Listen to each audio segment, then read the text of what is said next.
حتى أهل البدع والأهواء، أهل البدع العقائدية وأهل البدع السياسية. أنا أقول بيننا وبينكم السلف، بيننا وبينكم الكتب، كان فيقول البدع بيننا وبينكم السلف. الحمد لله حمدا كثيرا طيبا مباركا فيه كما يحب ربنا ويرضى. أشهد أن لا إله إلا الله وحده لا شريك له، وأشهد أن محمدا عبده ورسوله صلى الله عليه وعلى آله وأصحابه ومن تبعهم بإحسان إلى يوم الدين. أما بعد. Kita masuk pada hukum yang keempat dari hukum-hukum taklifiyah. Setelah kita membahas tentang wajib, kemudian mandub dan muharram, kita masuk pada al-makruh. Qal wal makruhu lughatan al-mubghad. Al-mubghad yang dibenci. Makruh yaitu yang dibenci secara bahasa.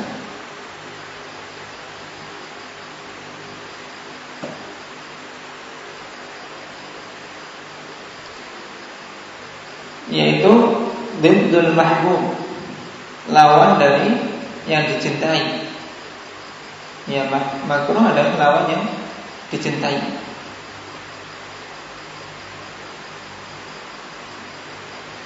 Sebagaimana baru saja kita lewati pada ayat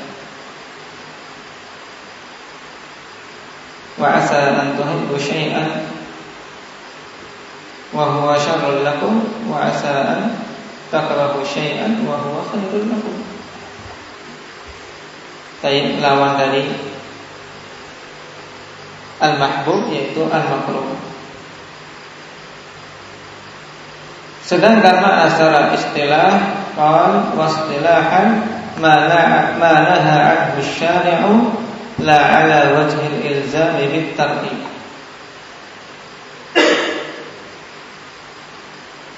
Yaitu apa-apa yang pembuat syariat ini melarang darinya, tapi pelarangan yang sifatnya bukan keharusan untuk meninggalkan. Ini namanya makruh. Yaitu apa-apa yang membuat syariat ini melarangnya, tapi pelarangan yang sifat yang bentuknya bukan keharusan untuk meninggalkan.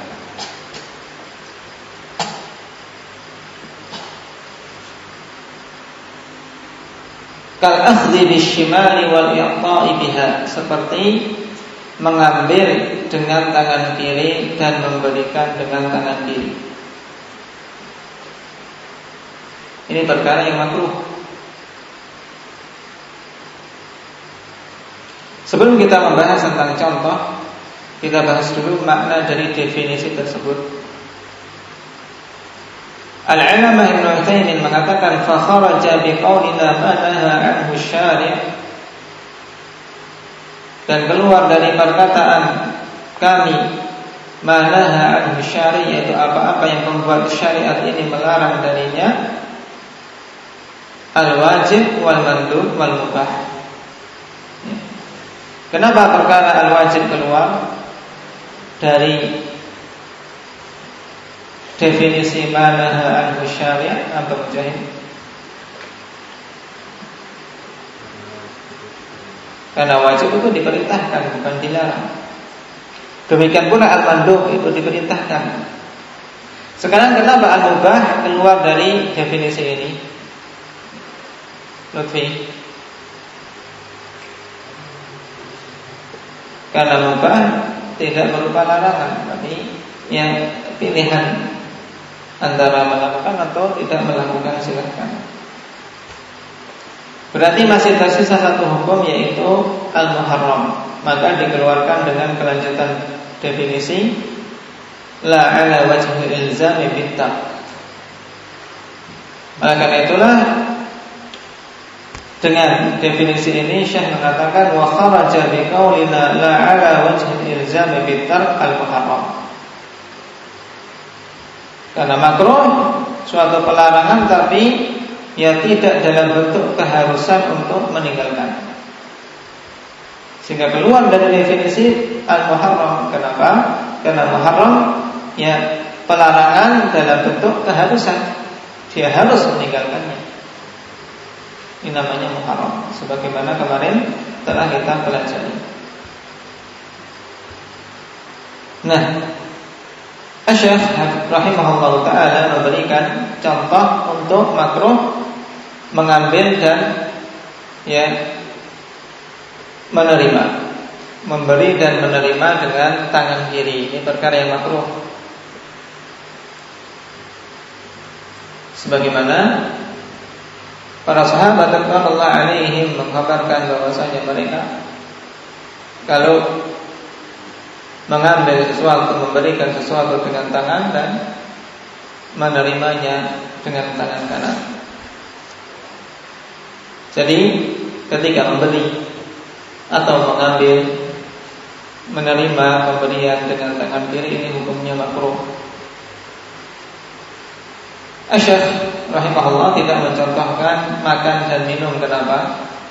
Makan dan minum dengan tangan kiri. Kenapa tidak dicontohkan di sini untuk kategori makruh? Arif.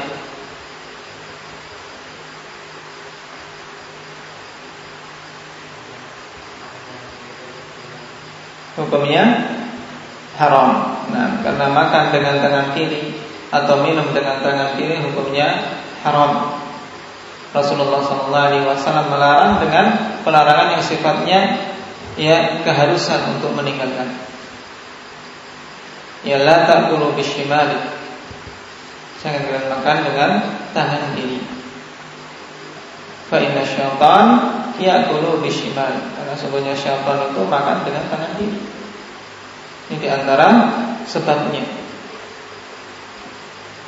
Demikian pula minum. Adapun memberi dan menerima ini hukumnya makruh apabila dilakukan dengan tangan kiri. Juga contoh-contoh yang lain dalam ibadah kita dapat di perkara-perkara yang makruh. Di antaranya indah wildan hadil mithal.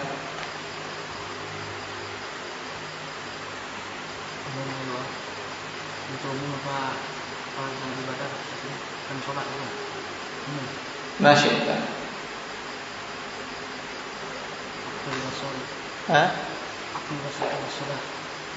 Akul basal larangannya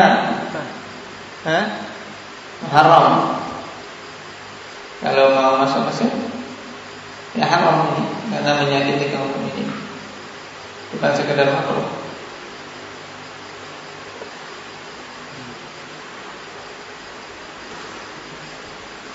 Ternyata sulit ya. Kita mendatangkan contohnya ternyata istihdar itu ya kadang banyak di dekat kita ternyata tidak dapat.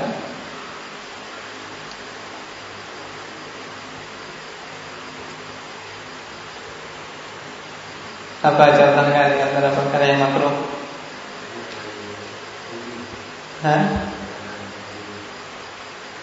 Menahan kencing, menahan hajat ketika salat. Rasulullah sallallahu alaihi wasallam ya la salata pihak ta'am wala huwa mudafi'uhul akhbatan. Ya, tidak sempurna salat seseorang dalam keadaan dia ya dihadirkan makanan atau menahan hajat untuk kencing. Nah, hukumnya makruh kalau tidak terlalu parah. Tapi kalau sudah parah, ini bisa muharram ketika menghilangkan kekhusyuan sama sekali. Tapi kalau sekedar keinginan sebentar saja kecil, perhatian hajatnya tidak terlalu mendesak, ditahan ya sebentar masih mampu, ini tidak masalah, makruh. Juga apa? Minum berdiri makruh. Kenapa? Karena Rasulullah melarang, tapi juga beliau ya pernah suatu kali melakukan, menunjukkan larangan itu sifatnya makruh. Juga kencing berdiri. Baik. Nah, ini contoh-contoh perkara yang makruh. Hukumnya apa lalu perkara yang makruh? Qala rahimahullah wal makruhu yuthabu tarikuhu imtithalan.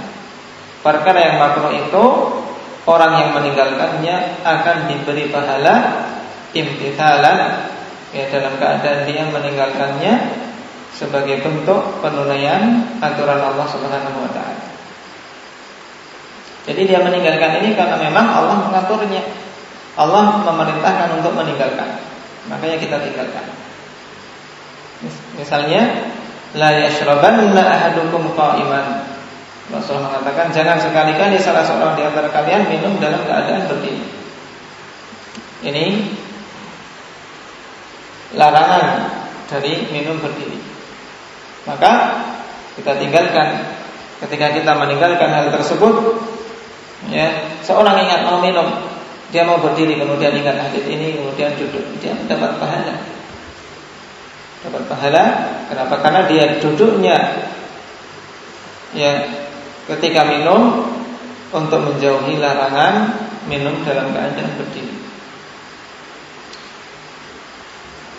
Dan larangan tersebut sifatnya, ya, larangan tidak sampai lil tahrim, tapi lil karahah. Kenapa? Karena Rasulullah suatu ketika pernah minum dalam keadaan berdiri. Wala yu'aqabu fa'iluhu, dan orang yang melakukannya tidak dihukum, tidak mendapatkan hukuman, tidak pula berdosa. Seorang minum berdiri tidak berdosa. Baik. Oleh karena itulah ini juga penting. Ketika seseorang mensikapi ikhwan fillah, ya, saudara-saudara kita atau anak-anak kita, ketika mereka melanggar sesuatu yang makruh, juga jangan terlalu keras, tapi ditunjukkan bahwasanya perkara tersebut dibenci, ya, hendaknya ditinggalkan. Juga ketika mensikapi ikhwah, misalnya melakukan yang demikian, ya, jangan terlalu keras, karena itu bukan perkara yang muharram. Baik, ya, bukan perkara yang muharram. Tapi diingatkan. Kenapa? Karena meninggalkan hal tersebut mendapatkan pahala. Dan tentunya seorang muslim yang memikirkan tentang keselamatannya di hari akhir tidak akan menyanyiakan yang demikian ini. Jangan sampai pemikiran kita seperti pemikiran awam nas.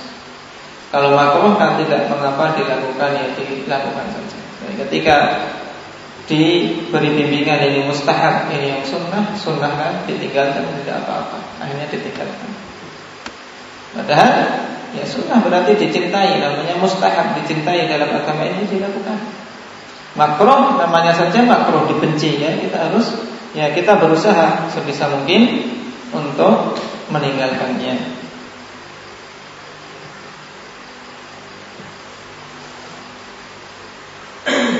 Qala wal makruhu,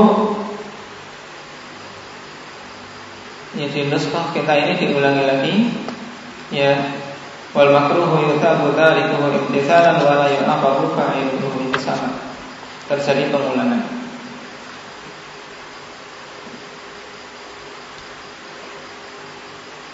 Dan orang yang melakukan perkara-perkara yang makruh, ikhwani fillah, maka dia dikatakan sebagai mukhalif atau musik, seorang yang menyelisihi. Misalnya, ya, menyelisihi sunnah. Dan ini lebih, ya, tepat ketika misalnya seseorang minum dalam keadaan berdiri, dikatakan mukhalif, menyelisihi sunnah. Jangan kau menyelisihi sunnah. Sunnahnya ketika minum, ya, dalam keadaan duduk. Tayyib, demikian. Atau disebut musik yang telah berbuat buruk. Tapi, ya, tidak dicela. Tidak dicela dengan celaan yang keras. Cuman diarahkan. Ini penting. Seorang yang melakukan perkara yang makruh, ya tidak dicela, tapi diarahkan.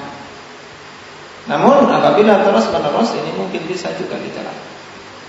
Baik, kenapa? Karena hal itu menunjukkan peremehan dia terhadap bimbingan Rasulullah SAW.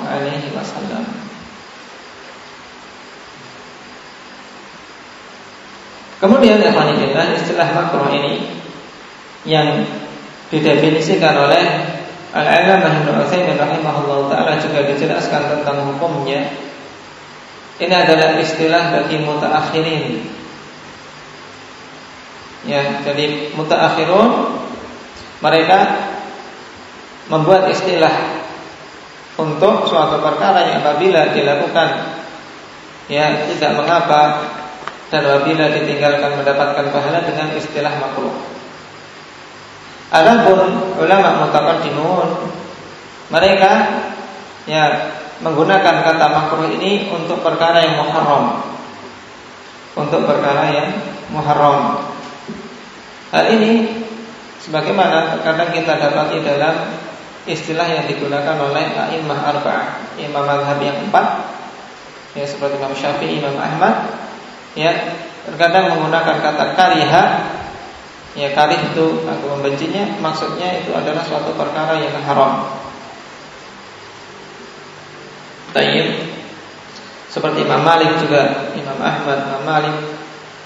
Misalnya akrahul mut'ah, aku membenci mut'ah. Ini maknanya aku mengharamkan mut'ah, yang merupakan agama orang-orang Syiah. Kemudian Imam Malik mengatakan akrahu as-salata fil maqabir. Bukan berarti aku membenci sekedar makruh menurut istilah mutaakhirin, tapi bermakna haram. Baik. Jadi hendaknya seorang bisa membedakan. Dan Syekhul Islam Ibnu Taimiyah rahimahullah yang dalam perkataan beliau menyebutkan bahwasanya di antara sebab yang menjatuhkan para pengikut imam madhab ya keliru adalah ketika mereka tidak memahami istilah ini. Jadi mereka membawa istilah yang digunakan oleh para imam tersebut ya pada istilah mutaakhirin, sehingga ketika mengatakan kariha dibawa kepada makruh dalam istilah mutaakhirin. Ini keliru. Oleh karena itulah seorang hendaknya jeli melihat apa yang diinginkan oleh muallif pada suatu kitab. Apakah kariha ini diinginkan haram ataukah makruh menurut mutaakhirin. Dan hal itu bisa diketahui pada ibarat beliau terhadap perkara-perkara yang jelas. Perkara yang jelas keharamannya. Ya, misalnya seperti sholat di atas kubur, ya, atau sholat di pekuburan. Ini untuk imam-imam selevel, imam-imam arba'ah, ya tidak akan mungkin hal tersebut mereka tidak mengetahuinya tentang hukum haram. Oleh karena itulah ketika mengatakan kariha ini tentunya dibahas pada perkara yang haram. Jadi dilihat dulu ibarat mereka untuk perkara-perkara yang keharamannya jelas. Kemudian ya ketika pada perkara ijtihad yang terjadi perselisihan ternyata mereka menggunakan kata kariha, maka ini dimanakan kepada perkara yang haram. Dan dalam Al-Quran istilah haram juga datang dengan bentuk makruh akhwanifillah. Ya, dan inilah yang ada dalam Al-Quran. Makruh bermakna haram. Sebagaimana pada surat Al-Isra, kullu dzalika kana sayyi'uhu 'inda rabbika makruha. Semua itu ya kejelekannya di sisi Allah Subhanahu wa taala adalah suatu perkara yang muharram. Makruh di sini maknanya muharram, diharamkan. Setelah menyebutkan tentang ya hal-hal yang diharamkan, di akhirnya Allah katakan kullu dzalik kana sayyi'uhu 'inda rabbika makruha. Berarti makruh di sini maknanya muharram. Baik, dan itu yang ada dalam Al-Quran. Makruh bermakna muharram. Dan sebagaimana kaidah ikhwanifillah la musyahah fil istilah, tidak perlu kita berdebat ya, tidak perlu kita saling ya menyalahkan dalam permasalahan istilah. Yang jelas kita tahu dan bisa mendudukkan istilah itu pada tempatnya masing-masing. Mutaakhirin menggunakan istilah makruh untuk membedakan antara perkara tersebut dengan perkara muharram. Makruh adalah sesuatu yang dilarang tapi tidak dalam bentuk keharusan untuk meninggalkan. Ini bedanya. Mereka istilahkan dengan makruh. Baik.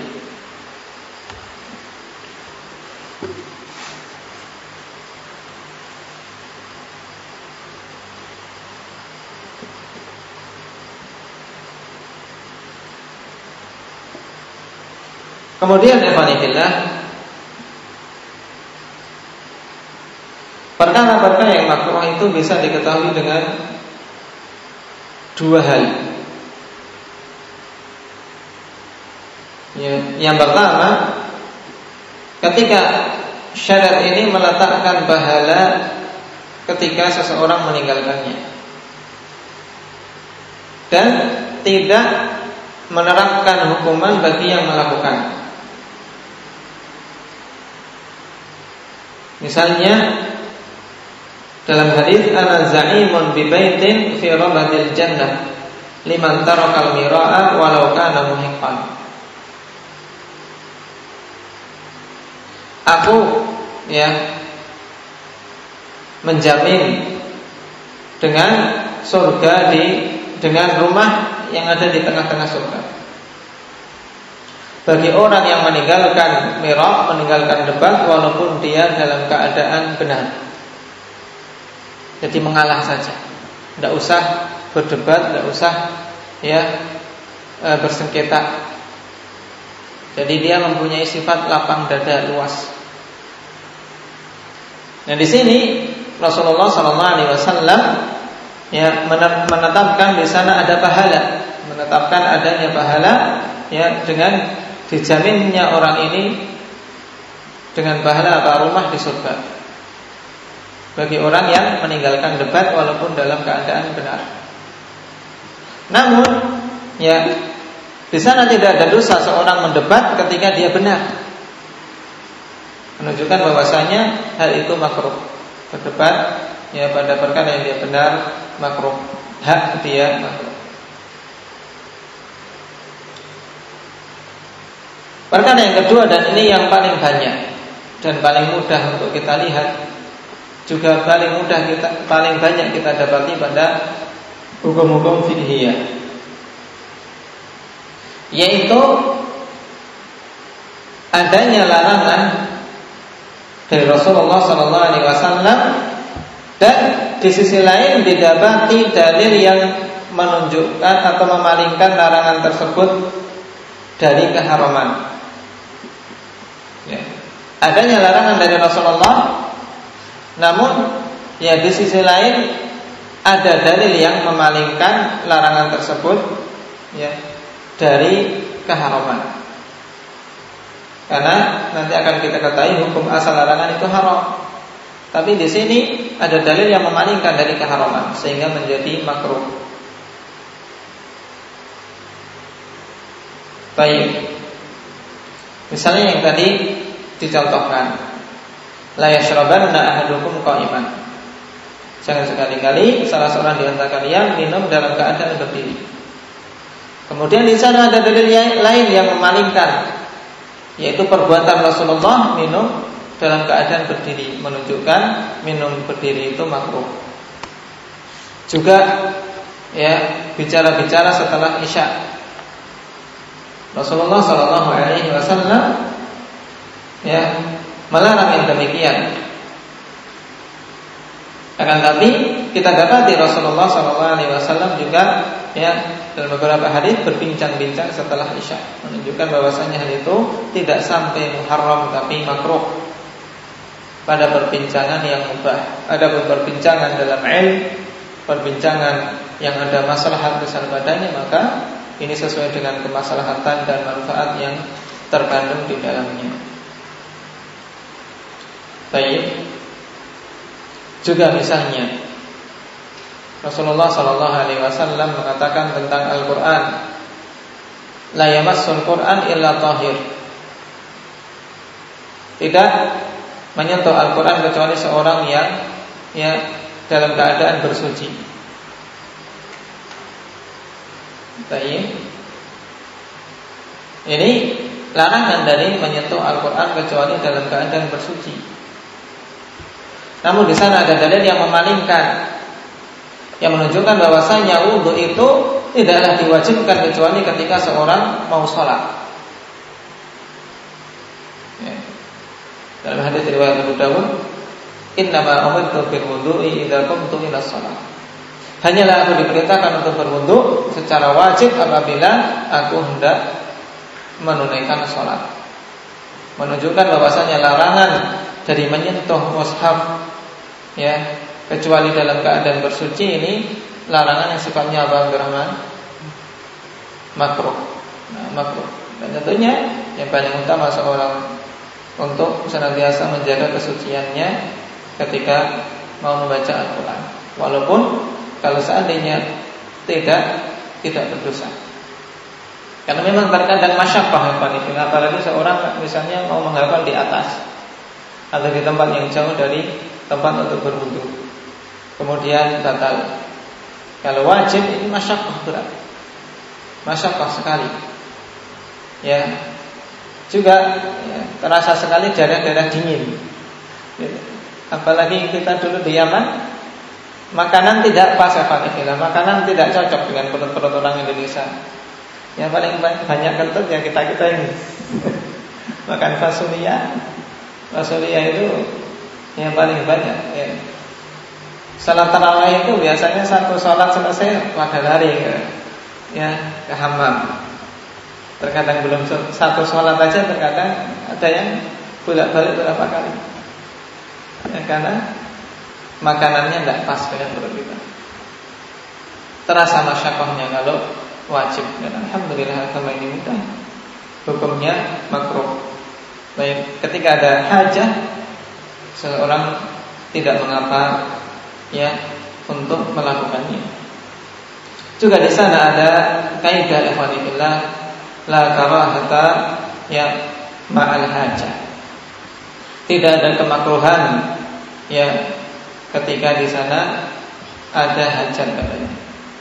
Bersamaan dengan adanya hajat tidak ada kemakruhan. Jadi kemakruhan suatu perkara ini hilang dengan adanya hajat. Misalnya tadi seseorang makruh untuk minum berdiri, tapi dia ada hajat, ada kebutuhan untuk minum dalam keadaan berdiri.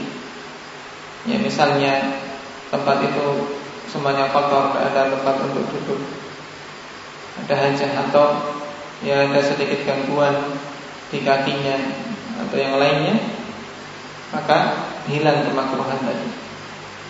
Dan contoh-contoh yang lainnya insyaallah juga nanti akan kita lewati pada kaidah-kaidah fiqhiyah. Nasallallahu taufiq lima yuhibbuhu wa yarda. Subhanallah.